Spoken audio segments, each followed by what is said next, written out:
రుద్రారం గణేష్ గడ్డ దేవాలయం హుండీ ఆదాయాన్ని దేవాదాయ ధర్మాదాయ శాఖ ఇన్స్పెక్టర్ రంగారావు ఆధ్వర్యంలో లెక్కించిన ఆలయ కమిటీ సిబ్బంది. సంగారెడ్డి జిల్లా రుద్రారం గణేష్ గడ్డ దేవాలయం హుండీ ఆదాయాన్ని ఆలయ కమిటీ సేవ కమిటీ భక్తుల ఆధ్వర్యంలో లెక్కించిన ఆలయ కమిటీ నిర్వాహకులు. ఈ సందర్భంగా ఈవో లావణ్య మాట్లాడుతూ 78 రోజుల హుండీ ఆదాయం 25,61,569 రూపాయలు వచ్చిందని తెలిపారు. ఇక ఈ ఆదాయాన్ని ఆలయం అభివృద్ధికి ఉపయోగిస్తామని తెలిపారు. ఈ సందర్భంగా ఈవో లావణ్య, చైర్మన్ హరిప్రసాద్ రెడ్డి, ధర్మకర్తలు, ఆలయ సిబ్బంది ఈశ్వర్, సుధాకర్, ఏవో చైర్మన్, ఆలయ కమిటీ సభ్యులు, భక్తులు పాల్గొన్నారు.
నమస్తే అండి, నా పేరు లావణ్య.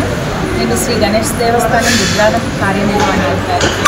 ఈరోజు గణేష్ దేవస్థానంలో హుండీల లెక్కింపు కార్యక్రమం జరిగింది.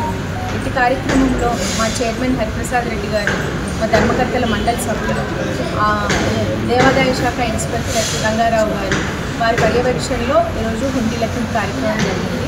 ఇందులో అనేక మంది భక్తులు, గ్రామ పెద్దలు, సేవా సమితి, గ్రామ ప్రజలు అందరూ కూడా పాల్గొన్నారు.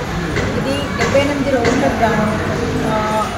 నోట్లు 23,04,086 రూపాయలు నమోదైంది. తర్వాత కాయిన్స్ వచ్చేసి 1,42,626 రూపాయలు నమోదైంది. మొత్తం కలిపి 24,46,712 రూపాయలు. అన్నదానం నుండి సపరేట్గా లెక్కించడం జరిగింది. దానికి గాను 1,14,855 రూపాయలు నమోదైంది.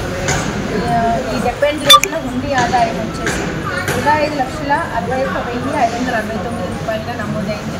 ఈసారి గణనీయంగా గత హుండీ లెక్కింపుతో పోల్చుకుంటే ఈసారి గణనీయంగా హుండీ లెక్కింపు జరిగింది. బాగా పెరిగింది కూడా, భారీగా నమోదు చేసుకుంది.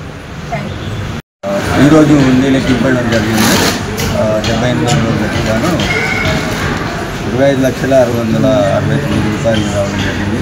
ఎంతో సంతోషకరంగా ఉంది. ఇంతకుముందు 100 రోజులకు 28 లక్షల వరకు హుండీ ఆదాయం పెట్టడం. ఈ డబ్బునంతా దేవాలయ అభివృద్ధికి ఉపయోగిస్తామని చెప్పడం జరుగుతుంది. ధన్యవాదాలు.